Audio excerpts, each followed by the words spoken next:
हरे कृष्णा। राधे राधे दोस्तों, कैसे हैं आप सभी लोग। आशा करती हूँ कि आप सारे फ्रेंड्स बहुत ही ज़्यादा अच्छे होंगे। मैं भी बिल्कुल ठीक हूँ और आप सभी मित्रों का मेरे चैनल इंडियन ब्लॉग विद शिखा में बहुत बहुत स्वागत है। सो फ्रेंड्स, आज की इस वीडियो में मैं आप सभी के साथ शेयर करने जा रही हूँ एकादशी पूजन में कौन कौन सी सामग्री हमें चाहिए होती है। यानी कि एकादशी की पूजा जब हम करते हैं, व्रत उपवास करते हैं, तो हमें कौन सी सामग्री की आवश्यकता होती है जब हम अपनी पूजा करते हैं। इससे पहले भी मैंने आप लोगों के साथ शेयर किया है कि रोज़ की पूजा जब हम करते हैं नित्य प्रतिदिन सुबह की, तो कौन कौन सी सामग्री हमें चाहिए होती है आज की इस पूजा में। और मैंने उसमें बताया भी है कि अलग अलग पूजन में अलग अलग सामग्रियां लगती हैं। तो जैसे कि एकादशी का जब हम पूजन करते हैं तो उसमें हमें कौन सी सामग्रियां चाहिए होती हैं, वो मैं आज की इस वीडियो में आप लोगों के साथ शेयर करने वाली हूँ, जिससे कि आपको भी आसानी हो जाए। और वैसे भी योगिनी एकादशी आ रही है, तो 2 जून को हम योगिनी एकादशी का व्रत उपवास रखेंगे। उस दिन हमें पूजन के लिए, देखिए मैंने यहाँ पे तैयारी पहले से कर ली, क्या क्या चीज़ें हमें चाहिए होगी, किस प्रकार से हमें पूजन करना है, उसकी व्यवस्था मैंने यहाँ पे कर लिया है। तो अब आपको मैं बताती हूँ कि पूजन सामग्री हमें कौन कौन सी जो है चाहिए होती है एकादशी के दिन। देखिए, एकादशी में केवल फल का जो है भोग बदल जाता है, अलग अलग एकादशी पे अलग अलग फल जो है फल फूल का भोग लगता है। तो इसके लिए सबसे पहले हमें एक आसन की व्यवस्था करनी है।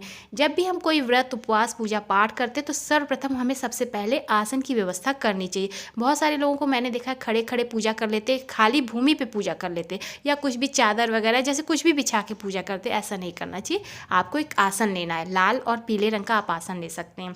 आसन बिछा के बैठ जाएं। बैठ के ही पूजा का सबसे विशेष मान्यता है, यानी कि आपको बैठ के ही पूजा करनी चाहिए। इसके पश्चात आपको पूजन के लिए एक चौकी चाहिए। देखिए, विशेष पूजा के लिए जब हम चौकी लगा के पूजन करते हैं ना, तो उसका अधिक फल हमें प्राप्त होता है। तो आप इस तरह से एक चौकी ले लें। आप लकड़ी का पाटा भी ले सकते हैं, मतलब एक लकड़ी का पीढ़ा आता है मार्केट में, वो भी ले सकते हैं।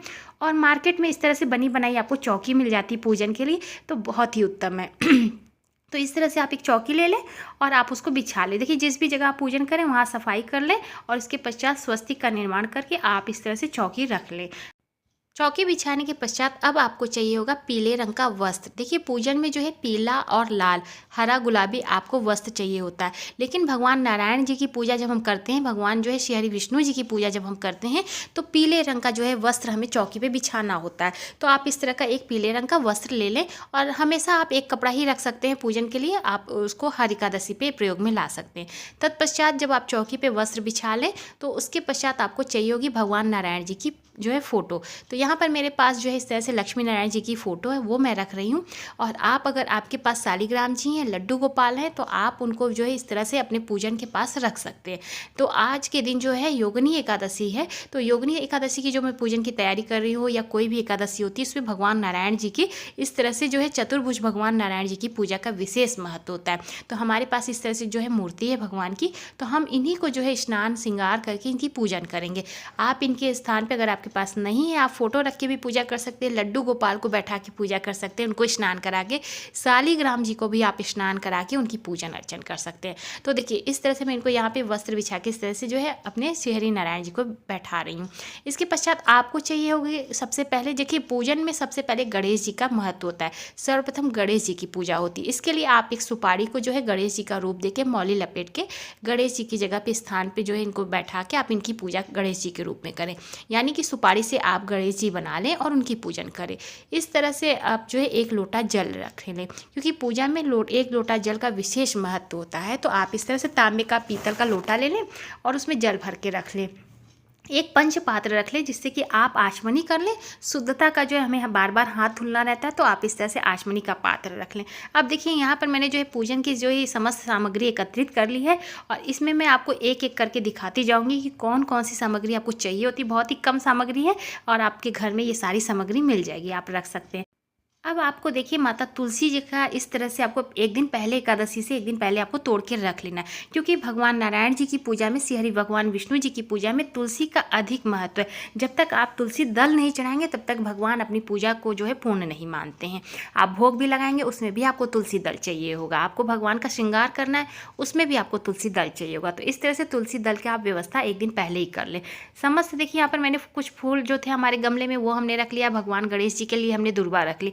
फूल और दूर्वा जो भी फूल पत्ती तुलसी दल है ये सब आपको एकादशी से एक दिन पहले तोड़ के रख लेना है, क्योंकि एकादशी के दिन जो है हम कभी भी कोई भी पेड़ पौधों को हाथ नहीं लगाएंगे, कोई भी फूल हम नहीं तोड़ेंगे। इसके पश्चात आपको दीपक की तैयारी करनी है। यहाँ पर मैंने एक तिल के तेल का दीपक लिया है, जो कि हम अखंड दीपक के रूप में आप जला सकते हैं या पूजा प्रारंभ करें तब आप जला सकते हैं। एक मैंने घी का दीपक लिया है जो कि हम आरती करेंगे। धूप हमें चाहिए होगा, धूप जो है धूप दीप से हम पूजन करेंगे। यहाँ पर देखिए हमने कच्चे गाय का दूध लिया, आप चाहें तो यहाँ पर पंचामृत भी तैयार कर सकते हैं। दूध, दही, घी, शक्कर इत्यादि शहद से आप पंचामृत तैयार कर लें और इस तरह से आप जो है समस्त सामग्री एकत्रित कर लें तो आपकी पूजा बहुत अच्छे से हो जाएगी। टीका चंदन देखिए, हल्दी, टीका चंदन, रोली जो भी होता है पूजन का, वो आपको इस तरह से तैयार करके रख लेना है। आपको इत्र चाहिए, क्योंकि इत्र जो है हम प्रभु को श्रृंगार में इत्र अर्पित करेंगे, तभी जो है इत्र से हमारे प्रभु बहुत प्रसन्न होते हैं। यहाँ पर देखिए मेरे पास इस तरह से कलावा है, क्योंकि जब हम प्रभु को स्नान कराएंगे वस्त्र रूपी मौली अर्पित करेंगे। तो थोड़ा सा मेरा जो कलावा है बहुत ज़्यादा बड़ा सा बंडल है, आप छोटा छोटा भी मार्केट में मिल जाता है, आप जैसी व्यवस्था हो आप देख सकते हैं। यहाँ हमें 2 जनेऊ चाहिए होगा। देखिए एक भगवान जो है गणेश जी को हम अर्पित करेंगे, एक भगवान नारायण जी को हम जो है जनेऊ अर्पित करेंगे। यहाँ पर मैंने ये मिश्री लिया है। योगिनी एकादशी पर मिश्री का भोग अत्यंत आवश्यक है, तो आप मिश्री का भोग लगा सकते हैं। यहाँ पे देखिए हमने जो है ये आम की जो है व्यवस्था की, सीजन के जो फल होते हैं आम, वो आप सीजन के फल रख सकते हैं। तो देखिए इसको हमने जो है फ्रिज में रख दिया था तो काफ़ी ठंडा होकर इस तरह से हो गया। तो आप जो है फल की व्यवस्था कर लें, अगर फल है तो आप फल चढ़ा सकते हैं, नहीं तो केवल ड्राई फ्रूट्स मिश्री अवश्य चढ़ाएं।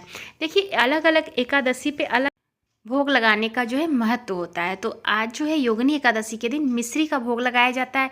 ऋतु फल में आम का आप भोग लगा सकते हैं, जो भी ऋतु फल होते हैं उनका आप भोग लगाएं। तो इस तरह से आपको भोग की व्यवस्था करनी है। माचिस आप अपने पास रख सकते हैं। देखिए ये समझ जो छोटी छोटी सामग्री होती है उसे हमें ध्यान से रखना चाहिए।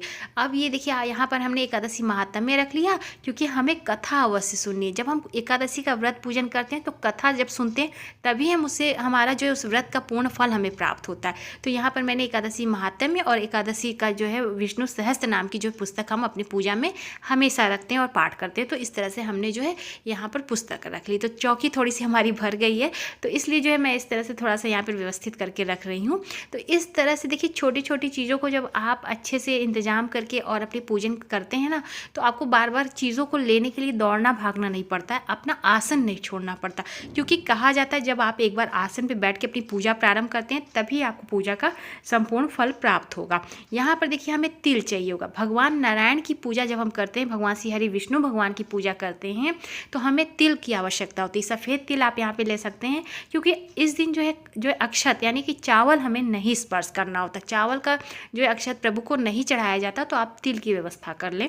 तिल का हम अक्षत प्रभु को चढ़ाएंगे। पोंछने के लिए आप भगवान को स्नान कराएंगे, तो अंग पोषण करने के लिए आप भगवान को जैसे कोई भी चीज़ पूजन की सामग्री होती है उसके लिए आप एक जो है अच्छा सा टॉवल रख लें, साफ सुथरा कपड़ा रखें भगवान की सेवा के लिए, और इस तरह से आप एक आरती की थाली रख लें। तो देखिए इस तरह से आप समस्त तैयारी जब अपनी पूजन की कर लेते हैं तो बहुत ही अच्छे से आपकी पूजन होगी। और एकादशी में यही समस्त सामग्री हर एकादशी पे लगेगी। इसीलिए मैंने आज की इस वीडियो में आपको बताया है कि एकादशी की संपूर्ण सामग्री, अलग अलग एकादशी पे अलग अलग सामग्री नहीं लगती है, यही एकादशी पे सभी एकादशी पे यही सामग्री से आप पूजन कर सकते हैं।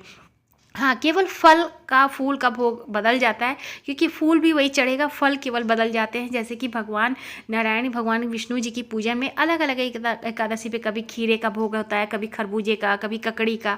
तो देखिए अलग अलग सीजन के हिसाब से अलग अलग फल लगता है। केले का भोग भगवान को अति प्रिय है, तो आप केले का भोग लगा सकते हैं। इस प्रकार से आपको एकादशी की संपूर्ण पूजन सामग्री मैंने आप लोगों के साथ शेयर की। सो उम्मीद करती हूँ आप लोगों को वीडियो पसंद आई होगी। तो प्लीज़ वीडियो को लाइक शेयर सब्सक्राइब जरूर से कीजिएगा। मैं मिलूंगी नए से अच्छे से वीडियो के साथ। तब तक के लिए हरे कृष्णा, राधे राधे, जय श्री राधे।